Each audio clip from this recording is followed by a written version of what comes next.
제목은 승리하는 신앙의 핵심 비결, 승리하는 신앙의 핵심 비결이라는 제목으로 함께 하나님의 말씀을 나누도록 하겠습니다.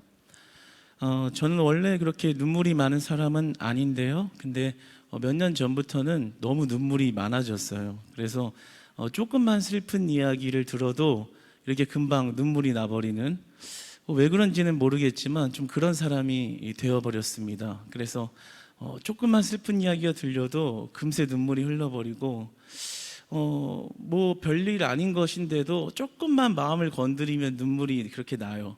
그래서 일상적인 대화를 할 때도 그냥 일상적인 대화인데 상대방이 조금 이렇게 그 아픈 처지가 보이거나 이런 속마음에 좀 이렇게 어려움이 있구나를 느낄 때 또 눈물을 흘리곤 그렇게 합니다. 그러니까 이게 어떤 상황이든 눈물을 자주 흘리는 울보가 되어버린 거예요. 그래서 한나는 좀 이상해서 상호에게 이렇게 얘기를 했어요. 나 좀 이상하다. 나 아직 너무 젊고 굉장히 강하고 힘도 센데 왜 약간 좀 이렇게 중년이 되면 호르몬에 이렇게 변화가 이렇게 있어서 남자들이 눈물을 그냥 흘린다고, 내가 좀 그런 것 같다. 아무래도 좀 병원에 가야 되지 않을까 심히 걱정이 된다라고 이렇게 이야기를 했는데요. 고민을 털어놓으니까 사모의 대답은 이런 거예요. 오히려 그 눈물이 참 귀합니다. 왜냐하면 이렇게 다른 사람의 처지와 그 아픔을 공감할 수 있는 눈물을 가졌다면 정말 목회자가 될 사람으로서 저는 그 눈물이 귀하다고 생각합니다. 오히려 이렇게 위로를 해주는 거예요. 그러면서 오히려 나중에 목회자가 돼서 수년의 시간이 흘렀을 때 오히려 그 눈물이 메마르지 않았으면 좋겠습니다. 오히려 그러한 위로를 해주기도 했습니다. 그런데 이렇게 울보가 된 저의 그 눈물을 뚝 그치는, 그렇게 멈추게 할 때가 있습니다. 그럴 때는 어떤 때냐면 그 상대방의 눈물에 도저히 공감할 수 없을 때입니다. 같이 우는데 그 눈물의 의미가 이 눈물은 아닌데, 이 눈물의 의미는 도저히 공감할 수가 없는데 라는 마음이 들 때면 눈물이 나지 않습니다. 도저히 아무리 많이 울어도 공감이 안 되는 것입니다. 여러분, 만약에 여러분이 하나님 앞에서 심히 눈물을 흘리고 심히 통곡하며 하나님 앞에 애절하게 기도를 할 때 하나님께서 그 눈물에 동감하지 않으신다면, 하나님이 그 눈물에 공감을 못하겠다라고 대답하신다면 그 얼마나 허망한 눈물의 기도일까요? 그렇게 허망한 눈물은 또 어디에 있을까요? 여러분, 예수님의 눈물에 대해서 한번 생각해 보겠습니다. 예수님께서는 성경에 우셨던 장면이 몇 장면 안 나오는데요. 예수님이 감난산 기슭에 올라가셔서 예루살렘 성전 안에 있는 사람들을 보시면서 울었던 장면이 있습니다. 예수님은 왜 우셨냐면 그 안에 백성들, 그 안에 주의 백성들을 보면서 탄식하며 우셨는데, 그 이유는 그들의 죄를 보고 우셨습니다. 그들이 아무리 말씀을 전하고 들어도 변하지 않는 그 죄의 모습, 그 죄의 모습을 가지고 있으면, 그대로 두면 그들은 결국에는 하나님의 심판대 앞에 서서 영원한 형벌의 그 죄값을 치르게 될 것이기 때문에 그것을 보면서 슬피 우셨어요. 저들이 구원되어야 되는데, 저들이 주께 돌아와야 되는데, 그러면서 슬피 우셨습니다. 심지어 그곳은 경치가 아주 좋은 곳이고 울음이 나오다가도 그곳에 올라가면 눈물이 그칠 만한 경치가 좋은 곳인데도 그 백성들을 보며 우셨습니다. 그 예수님의 그 울음을 보고 있노라면 눈물을 흘렸기 때문에 감동이 되는 것이 아니라 그 눈물의 의미, 예수님이 왜 우셨는가? 우리를 사랑하셔서 정말 가만히 두면 죽을 수밖에 없는 그 어둠과 저주를 향해 달려가고 있는 그런 무지한 자들을 보고 애통의 눈물을 흘리셨습니다. 그러니까 그 눈물의 의미를 아는 우리 그리스도인들은 정말 그 예수님의 눈물을 보고 있노라면 그 사랑을 느낄 수 있기 때문에 우리도 따라서 울게 되는 것이죠. 하나님이 나를 그렇게 사랑하시는구나. 예수님이 그렇게 눈물을 흘리신 이유, 나 때문에, 나 구원받으라고, 나 주님께로 돌아오라고 예수님이 그렇게까지 나를 사랑하신다고 성경에서 말씀하시고 지금도 우리에게 그렇게 그 사랑을 보여주고 계시는구나. 내가 예수님의 말씀대로 안 살고 그래도 괜찮은 것처럼 예수님을 떠나 살아갈 때 예수님은 우리를 보시면서 울고 계시는구나. 왜? 사랑하기 때문에. 그 눈물의 의미를 생각하면 우리도 그 예수님의 절절한 사랑 안에서 함께 그 울음에 동참하게 됩니다. 그런데 여러분, 한번 상상을 해볼게요. 만약에 예수님이 눈물을 이렇게 흘리셨다면 어땠을까요? 정말 내가 저렇게 지질이 말도 안 듣는 백성들 때문에 내가 굳이 이 땅에 와서 이렇게 수모와 수치를 당해야 되나? 정말 후회된다. 오지 말걸. 내가 왜 이런 선택을 했을까? 정말 후회된다. 이 상황이 너무 그냥 자체가 힘들어서 슬프다 하면서 우셨다라면 여러분, 그 눈물을 보면서 어떤 공감을 하시겠습니까? 절절한 사랑으로 느끼시면서 그 울음에 동감하실 수 있겠습니까? 어렵겠지요. 여러분, 눈물에도 종류가 있습니다. 슬픔의 눈물이 있을 수 있고요, 기쁨의 눈물이 있습니다. 남을 속이는 눈물이 있습니다. 자신을 위한 눈물이 있습니다. 남을 위한 눈물이 있습니다. 그런데 중요한 것은 우리가 흘려야 할 눈물은 하나님 안에서 흘려야 하는 눈물이 되어야 할 줄 믿습니다. 믿음 안에서 흘리는 눈물이 있어야 합니다. 왜냐하면 그 믿음 안에서 흘리는 눈물을 하나님이 들으시는 기도로 받으시기 때문입니다. 하나님 앞에 믿음으로 통곡의 소리를 올려 외칠 때 하나님께서는 그 소리를 받아주시기 때문입니다. 그 믿음의 눈물의 기도를 들으시고 우리의 눈에 흐르는 눈물을 닦아주시고 우리가 심한 통곡으로 주님 앞에 외치는 그 믿음의 소리는 하나님께서 훗날의 감사와 기쁨의 찬양으로 변화시켜 주십니다. 여러분, 우리가 주님 앞에 믿음 안에서 흘리는 눈물을 회복하시기를, 믿음 안에서 흘리는 눈물을 가지고 주님 앞에 나아가시는 저와 여러분 되시기를 소망합니다. 눈물을 흘려도 어떤 눈물을 흘렸냐, 어떤 눈물을 흘리고 있냐, 어떤 의미를 지닌 눈물을 흘리고 있느냐라는 것이 중요한 것입니다. 하나님께서 받으시는 그 눈물의 기도, 그것이 바로 복인 것입니다. 여러분, 오늘 5장 7절의 말씀을 한번 같이 다시 읽어보겠습니다. 시작. 그는 육체에 계실 때에 자기를 죽음에서 능히 구원하실 이에게 심한 통곡과 눈물로 간구와 소원을 올렸고 그의 경건하심으로 말미암아 들으심을 얻으니라. 예수님께서 이 땅에 계시면서 어떻게 했다고요? 하나님 앞에 간구를 하셨는데 심한 통곡과 눈물로 올렸다라고 7절에 기록되어 있습니다.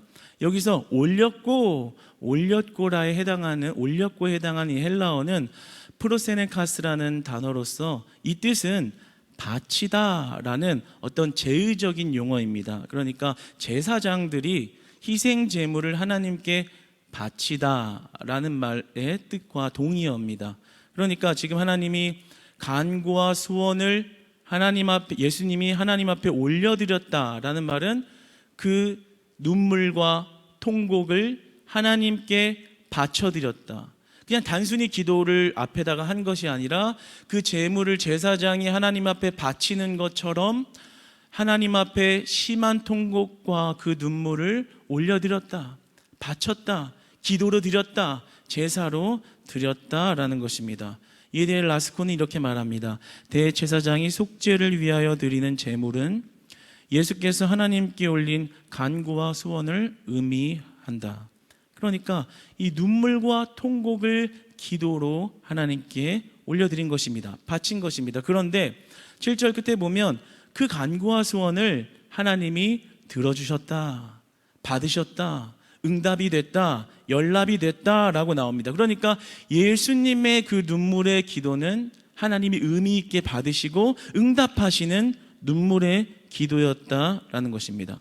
여러분, 우리가 간절한 마음으로 그리고 절실한 마음으로 때로는 심한 통곡으로 눈물로 하나님 앞에 고백을 드릴 때 하나님이 그 고백을 받으신다면 그것은 축복을 받았다라는 말을 넘어서서 우리 신앙이 승리한 신앙이 되는 것입니다. 내 기도가 이루어졌으니까, 바라는 것이 성취됐으니까, 내 소원을 이루었으니까 승리한 것이 아니라 하나님이 들으시는 기도가 되었기 때문에 그 기도를 하나님이 인정해 주신다라고 말씀하셨기 때문에 승리한 신앙이다라고 말할 수 있는 것입니다. 여러분, 우리의 신앙이 다 승리하는 신앙 되기를 원합니다. 하나님께서 우리의 눈물의 기도를 들으시고 우리의 통곡과 절규하는 부르짖음을 들으시고 응답하시는 은혜가 우리 크리스찬 성도님들 모두 가운데 있기를 소망합니다. 기도의 현장이 때때마다 있기를 원합니다. 눈물을 흘리며 주님 앞에 회개하며 나아갈 때때마다 하나님의 어루만지심과 하나님이 응답하시는, 하나님이 은혜로 채우시는 은혜 있을 줄 믿습니다. 그런데 어떠한 학자들은 이 예수님의 기도가 응답이 안 된 것이다 라고 주장하는 사람들도 있습니다. 예수님께서 겟세마네에서 기도한 장면 들면서 이렇게 이야기합니다. 마가복음 14장 36절에는 이 잔을 내게서 옮기시옵소서. 그러니까 예수님이 십자가의 그 죽음을 앞두고 있으면서 눈물의 기도를 올려드린 것은 하나님, 나 십자가 지기 어려우니까 요 잔을 좀 치워주세요 라고 기도했다라는 것입니다. 그런데 그 기도가 응답되지 않았다. 왜냐하면 예수님은 십자가를 지셨으니까. 그러니까 기도가 연락이 안 된 것이다 라고 주장하는 사람들도 있습니다. 그러나 당연히 그릇된 주장입니다. 마가복음 14장 32절로 36절까지의 말씀을 우리 함께 합독하면서 한번 읽어보겠습니다. 시작. 그들이 겟세마네라 하는 곳에 이름에 예수께서 제자들에게 이르시되 내가 기도할 동안에 너희는 여기 앉아 있으라 하시고 베드로와 야고보와 요한을 데리고 가실새 심히 놀라시며 슬퍼하사 말씀하시되 내 마음이 심히 고민하여 죽게 되었으니 너희는 여기 머물러 깨어 있으라 하시고 조금 나아가사 땅에 엎드리어 될 수 있는 대로 이때가 자기에게서 지나가기를 구하여 이르시되 아빠 아버지여 아버지께는 모든 것이 가능하오니 이 잔을 내게서 옮기시옵소서. 그러나 나의 원대로 마옵시고 아버지의 원대로 하옵소서 하시고. 아멘. 아빠 아버지여, 아버지께서는 모든 것이 가능하오니 이 잔을 내게서 옮기시옵소서. 그러나 나의 원대로 마시옵고 아버지의 원대로 하옵소서 하시고. 여러분, 그러니까 예수님의 이 기도의 의도, 기도하시는데 어떤 목적은 내 잔, 내가 짊어질 수 없는 이 무거운 짐을 옮겨주세요가 목적이 아니라, 옮기고 싶지만, 옮겨주었으면 좋겠지만 나는 내 뜻이 아니라 아버지의 원대로 되기를 원합니다. 그러니까 내가 짊어져야 될 좀 치워주세요, 문제 좀 해결해 주세요가 목적이 아니라 예수님의 기도의 목적은 하나님의 뜻이 이루어지는 것이 목적이 있었습니다. 내가 원하는 것, 내가 바라는 것, 내가 성취하고자 하는 것, 그것을 들어주세요가 아니라 그러고 싶어도 그러나 나는 아버지의 원대로 되기를 원합니다. 하나님의 뜻을 이루는 목적을 가진 기도를 하고 계셨다라는 것입니다. 여러분, 우리는 어떻습니까? 우리는 이렇게 예수님처럼 기도하고 있나요? 아니면 우리의 기도는 이 예수님의 이 그러나가 빠진 기도를 하고 있지는 않습니까? 그러나가 빠져버린 심한 통곡, 그러나가 빠져버린 눈물의 기도로 하나님 앞에 시간을 보내고 있지는 않습니까? 눈물을 흘리며 기도합니다. 하나님, 나 이렇게 얼마나 어려운지 아시잖아요. 내가 이번 고비만 넘어가면 좋겠습니다. 이 잔을 내게서 좀 치워주세요. 아버지 능력이 계시니까 좀 제발 이 말 좀 들어주세요. 때로는 통곡하고 부르짖습니다. 하나님 치료해 주세요. 이 문제를 회복시켜 주세요. 내가 승진만 하면, 내 사업장이 활짝 열리기만 하면, 이번 시험에 패스해서 내 앞길이 열리기만 하면, 내가 재물을 벌 수 있는 환경이 주어져서 이제 좀 넉넉하게 살 수만 있게 되면 좋겠습니다. 간절히 말합니다. 아빠 아버지여, 아버지께서는 모든 것이 가능하오니 이 잔을 좀 옮겨주세요. 이렇게까지 기도할진 모르겠지만 대부분 많은 사람들이 이 그러나를 빼먹습니다. 내 원대로만 하기를 원하고 아버지의 뜻과 의중을 묻는 기도를 빠쳐버리는 경우가 너무 많습니다. 여러분, 혹시 그런 기도를 하고 계시다면 그 기도를 하고 있는 그 자신의 심중에, 고요한 깊숙한 심중에 물어보십시오. 도대체 무엇을 위한 간절함으로 기도하고 있는지, 내가 누구를 위한 간절함으로 이렇게까지 눈물을 흘리고 그리고 통곡하고 있는지를 물어보십시오. 너무나 많은 사람들이 대부분 나의 욕심과 나의 만족을 위하는 기도로 그쳐버릴 때가 너무 많습니다.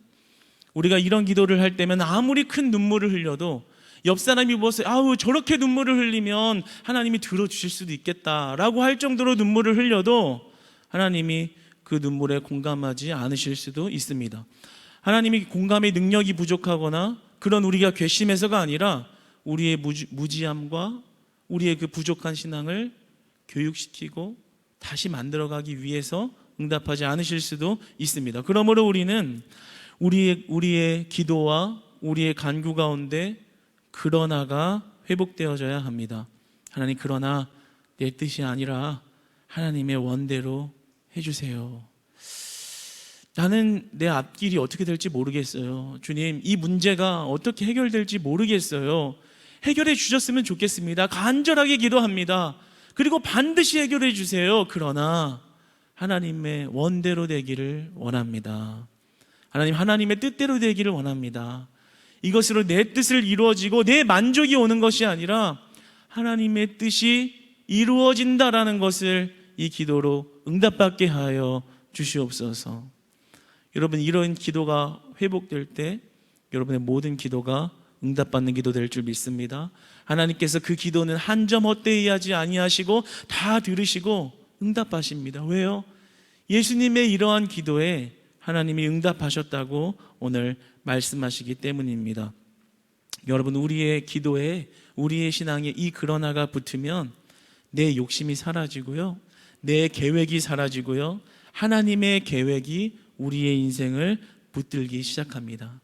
내가 원하는 것을 얻었냐 못 얻었냐 이것이 중요한 가치가 되는 것이 아니라 이제는 변화되어 하나님의 뜻이 이루어졌느냐 아니냐, 이게 중요한 가치가 되는 것입니다.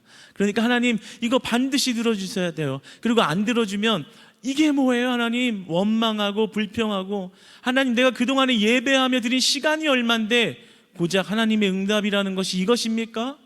하나님 앞에 한없이 불평하고 토로할 수 있습니다. 그러나 중요한 것은 우리의 가치가 변화하여 하나님, 이것이 정말 하나님의 뜻입니까? 하나님의 뜻이 이루어지고 있는 것입니까? 애초에 하나님의 뜻이 이루어지기를 기도했기 때문에 이 실패가 하나님이 보시기에는 하나님의 뜻이라면 하나님, 나는 감사함으로 그것을 받아들이겠습니다. 여러분, 하나님의 놀라운 응답이 우리의 기도에 회복될 것입니다. 이 그러나의 고백으로 내 뜻이 아니라 하나님, 하나님의 뜻을 이루어 주옵소서. 우리는 어떻게 하나님의 뜻을 다 알고 나아가겠어요? 하나님의 뜻인지 알면 나아가기가 쉽죠. 그러나 어떤 문제가 있을 때 하나님의 뜻인가 아닌가 헷갈리는 일이 너무 많습니다. 아니, 거의 모든 일이 그러합니다. 모든 스텝마다 확실하게 하나님의 뜻이구나 알고 나아가는 일은 오히려 그 일이 굉장히 드문 일입니다. 그러나 여러분, 우리가 하나님, 내 원대로 마옵시고 하나님의 원대로 하옵소서라는 고백을 하나님은 듣고 계십니다. 하나님은 보고 계십니다. 그 기도의 눈물을 받으십니다. 그리고 그 기도가 이루어지도록 하나님은 운행하십니다. 그리고 반드시 이루어집니다.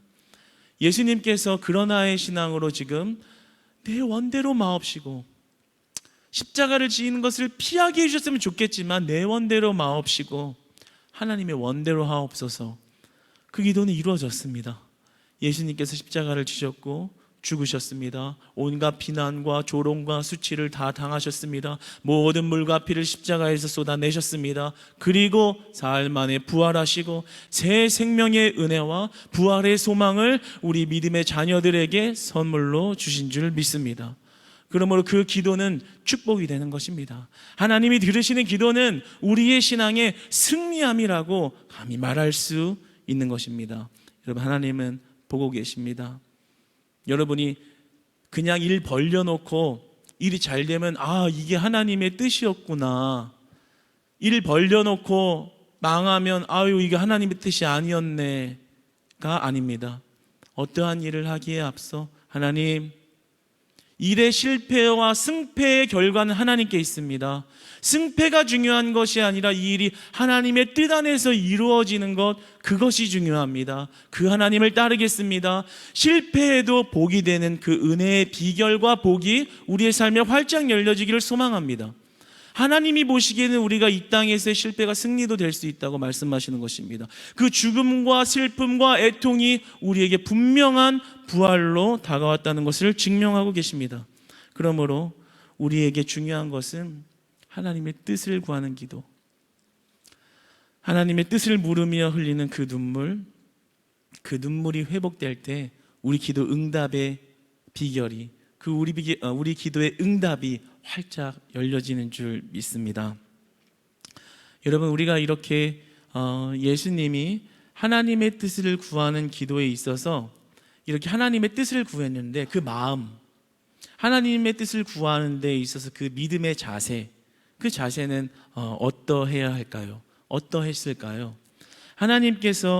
예수님께서 하나님께 간구하는 데 있어서 그 마음의 자세는 우리의 신앙에 승리의 핵심 비결입니다. 오늘 본문 말씀 7절을 다시 한번 읽어보겠습니다. 시작. 그는 육체에 계실 때에 자기를 죽음에서 능히 구원하실 이에게 심한 통곡과 눈물로 간구와 소원을 올렸고 그의 경건하심으로 말미암아 들으심을 얻었느니라.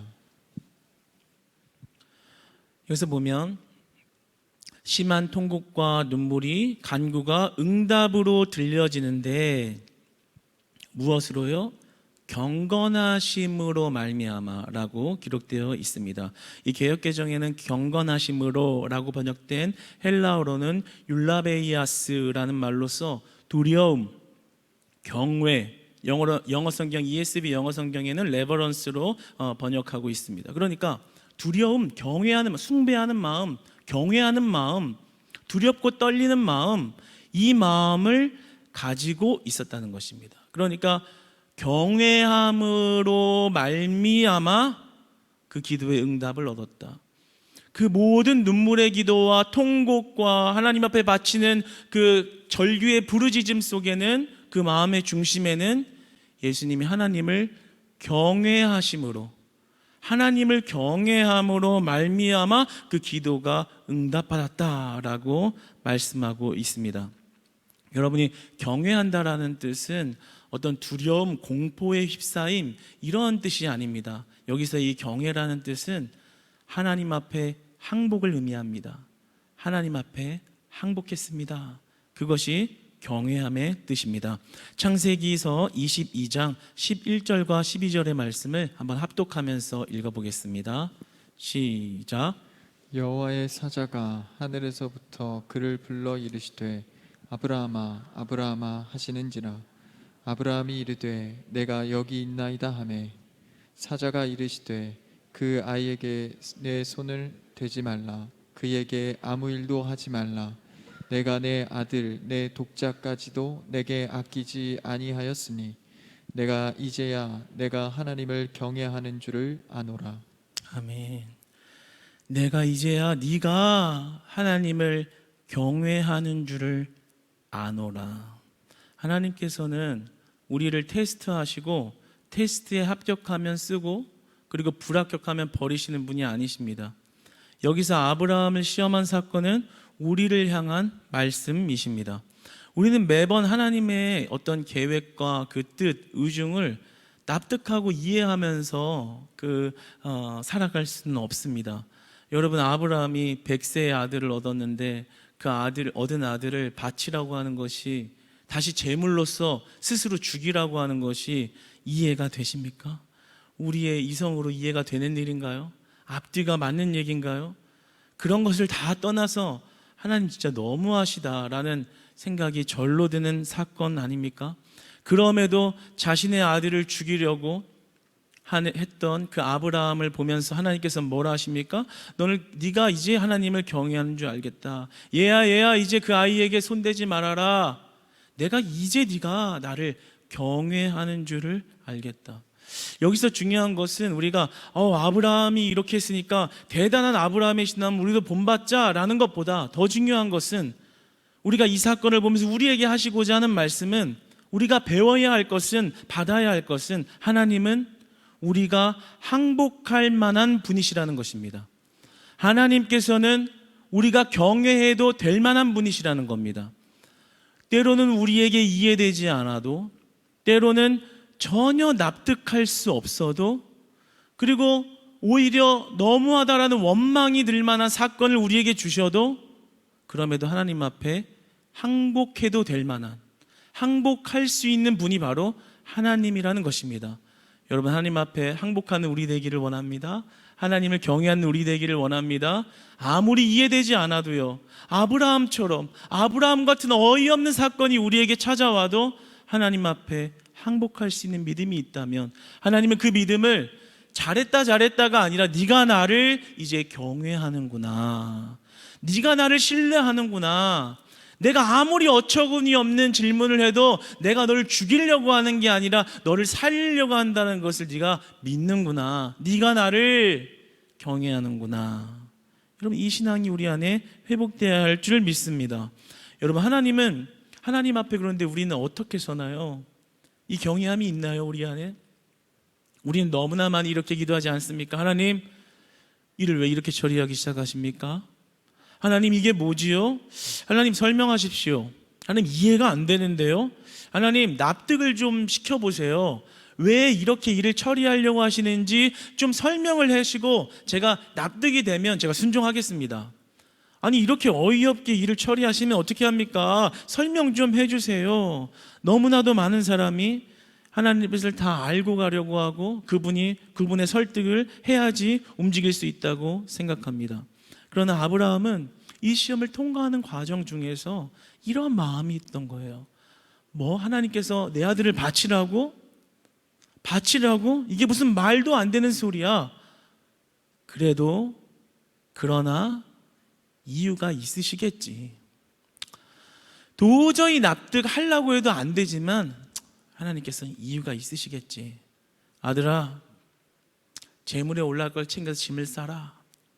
그 아들을 죽일 생각을 각오를 하고 그 산행을 떠나는 것입니다. 그 길을 떠나면서 아브라함이 기뻤을까요? 콧노래가 나왔을까요? 아니겠지요. 너무나도 절망적이고 원망의 마음이 들었을지도 모르겠습니다. 하나님, 이러려면 왜 아들을 주셨습니까? 왜 잠시나마 나에게 기쁨을 주시고 왜 그 모든 기쁨을 나에게 주셨다가 이렇게 처참하게 가져가려고, 기쁨을 앗아가려고 하십니까? 이거는 기쁨을 주신 게 아니라 나에게 저주를 주신 거 아닙니까? 이런 생각도 스쳐갔을지 몰라요.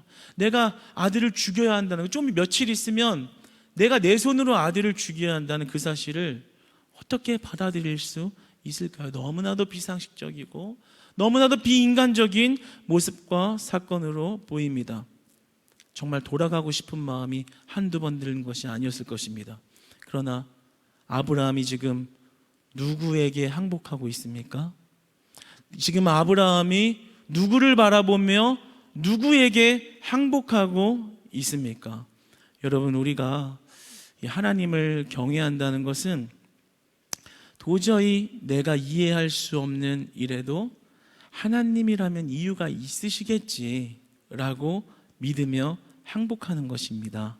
왜냐하면요, 하나님의 존재는 무한한 존재이시기 때문입니다. 우리는 유한한 존재입니다. 우리가 하나님 앞에 항복을 하면 무한은 유한을 품습니다. 그것이 가능합니다. 그러나 우리가 하나님 앞에 항복하지 않으면 유한이 무한을 품으려고 하는 것입니다. 유한이 무한을 품을 수 있을까요? 품을 수 없는 것입니다. 그런데 우리는 매번 그 하나님을 이해하고 시작하려고 하죠.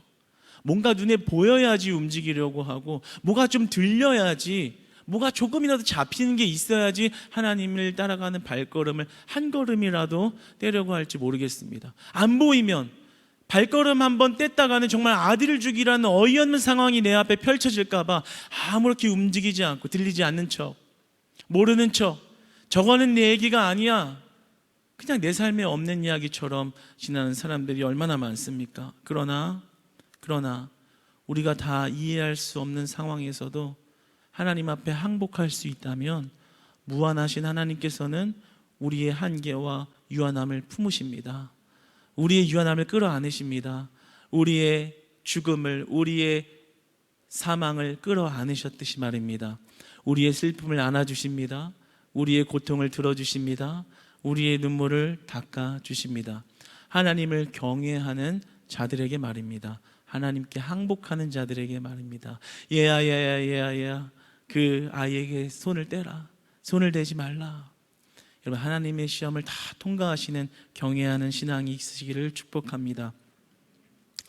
여러분, 그러나 참 우리가 이런 경외함을 갖는다는 거 너무나도 아름답고 정말 그렇게 살고 싶지만 그것이 쉬운 일은 아니죠.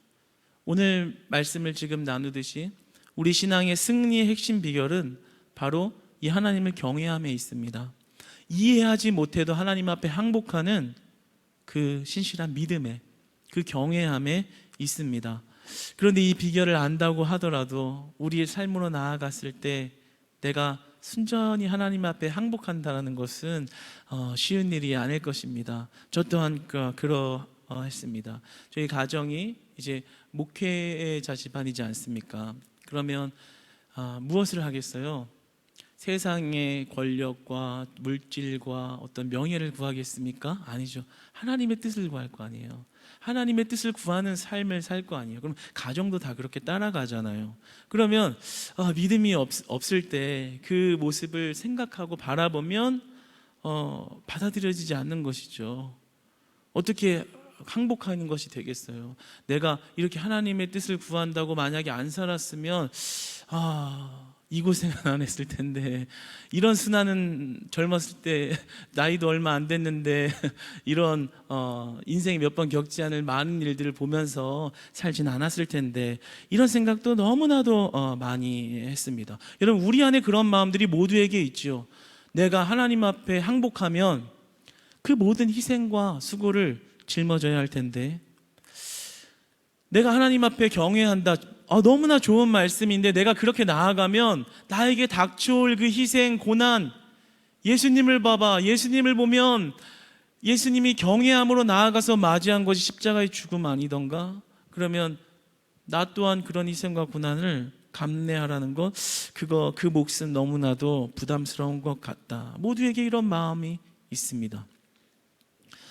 일전에 한 후배가 이렇게 이야기하는 것을 들었어요.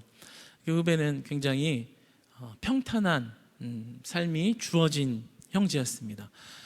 이렇게 자기가 원하는 것에 대한 것을 다 이루었고요. 젊은 나이지만 자기가 원하는 것을 다 이루었어요.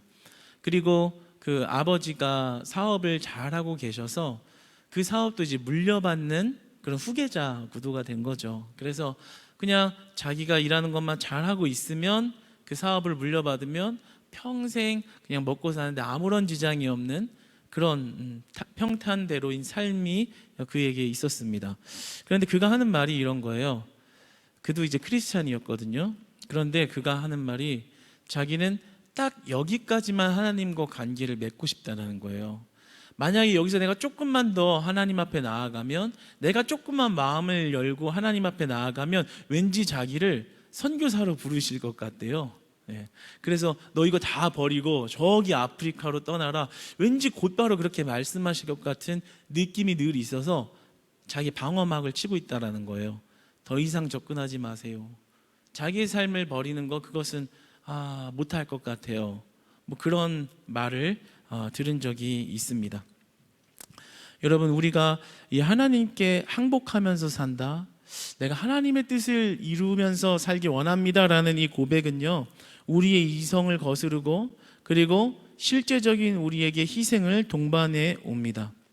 그러나 우리가 이런 경외함을 가지고 주님 앞에 항복하는 삶을 사는 것을 억지 항복이 아니라, 억지 동참이 아니라 자발적인 은혜의 동참으로 되어져야 되는데요.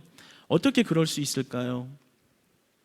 예수님께서는 참 이 땅에서 살아가는 것이 고통스러운 일이었습니다. 오늘 7절에도 나오지요. 이 땅에서 모든 그 육체의 짊어진 모습을 나옵니다. 예수님이 이 땅에 오셔서 한 것은 해피하고 즐겁고 축복스러운 일이었다라고 말하는 것이 아니라 심한 통곡 중에서 심한 통곡과 눈물을 흘려야 하는 삶이셨습니다. 이 땅의 모든 무거운 짐과 그리고 무게를 짊어지고 사셔야 했던 그러한 공생의 사역을 감당하셨습니다. 그런데 예수님께서 그 모든 것을 인간 우리와 그대로 그 육체의 한계를 가지고서 그 모든 짐을 받으시면서도 그렇게 하나님을 경외할 수 있었던 것은 그분의 신성을 발휘한 것이 아니라 그분이 예수님께서 믿음의 시야를 넓게 가지고 있었기 때문입니다. 어떤 것이냐면요, 예수님께서는 통곡 소리 나는 이런 힘든 여정과 그리고 눈물을 흘리는 인생을 살고 계셨지만 이 가운데 내가 하나님을 경외하지 않으면 이것에 대한 결과는 하나님 앞에 심판이라는 것을 보았습니다. 지금은 괜찮아 보이지만 내가 이것을 경외하는 것을 거부하면 그 미래는 하나님의 심판대에 반드시 서야 하고 모든 인류가 하나님 앞에 심판을 받는 그러한 일들이 이루어진다는 것을 보았습니다. 반면에 동시에 내가 하나님 앞에 경외함으로 인해서 내가 하나님 앞에 경외하면 내가 비록 지금은 눈물과 통곡을 주님 앞에 외치며 살고 있지만 이후의 삶은 영생의 축복이 기다리고 있다는 것을 보았습니다. 장차 비교할 수 없는 영광이 지금 짊어지고 있는 모든 수고와 짐을 다 벗어버리는, 다 벗어던지는, 우리의 눈물과 그 모든 아픔이 다 눈 녹듯이 씻어 내려가는 그 영생의 축복이 있다라는 것을 보았습니다. 그러니까 억지 순종, 억지 경외함이 아니라 하나님 앞에 믿음으로 그 주실 약속을 바라보면서 그 천국을 바라보면서 나아갈 수 있었던 것입니다. 죽음과 저주 그리고 축복과 천국이 하나님 앞에 경외하느냐 안 하느냐, 예수 그리스도를 믿음으로 하나님을 믿음으로 하나님을 신뢰함으로 나를 드릴 수 있느냐 없느냐, 이 예수님의 시선이 회복되어야 할 줄 믿습니다. 사랑하는 여러분, 우리가 보아야 할 것이 무엇일까요? 우리가 이 땅에 살면서 보아야 하는 것이 무엇일까요? 이 예수님의 시선처럼 보아야 하는 것이 무엇일까요? 우리는 하나님께 항복하는 것이 축복이라는 사실을 보아야 합니다. 하나님께 항복해서 맞이하는 고통과 아픔은 장차 비교할 수 없는 영광이라는 사실을 볼 수 있어야 합니다. 하나님께 항복하지 않고 이 땅에서 편안하게 살고 있는 것이 저주라는 것을 볼 수 있어야 합니다. 축복을 향해서 걸어가는 견진의 발걸음은 우리 삶의 무거움을 이기게 하십니다. 그 축복을 향해서 전진하는 그 마음은 소망을 잃지 않습니다. 그 축복을 향해서 전진하는 믿음은 여러분 모든 어려움을 감당하고 감내하고 이기게 하십니다. 사랑하는 크리스찬 교회 성도님 여러분, 우리가 항복할 만한 분에게 항복하는 것은 축복인 줄 믿으시기 바랍니다. 우리가 항복할 만한 분에게 항복할 때 하나님은 그 우리의 눈물을 닦아주시고 우리의 심한 통곡 소리를 들으시며 함께 아파하시고 그 소리를 들으시고 그 소리가 훗날에 하나님 앞에 영광스러운 찬송과 감사의 찬미와 기쁨의 찬미가 되도록 응답하시고 일하십니다. 여러분, 우리 신앙의 승리의 비결은 멜기세덱의 반차를 쫓아 그 제사장으로서 왕이자 제사장이 되신 예수 그리스도가 보이신 승리하신 믿음에 있습니다. 하나님을 경외하는 것입니다. 하나님께 항복하는 것입니다. 하나님께 항복하며 사는 삶이 축복입니다. 여러분, 우리 한 주간 동안에도 그 하나님을 의식하면서 하나님의 뜻을 구하고 하나님 앞에 경외하는, 하나님의 뜻대로 하세요, 하나님 앞에 항복합니다, 내가 이해가 안 돼도 하나님 앞에 항복하는 것, 이것이 축복인 줄 믿고 따르겠습니다. 그 고백의 회복 가운데 모두 다 기도의 응답을 축복으로 받으시는 우리 모든 성도님 되시기를 소망합니다.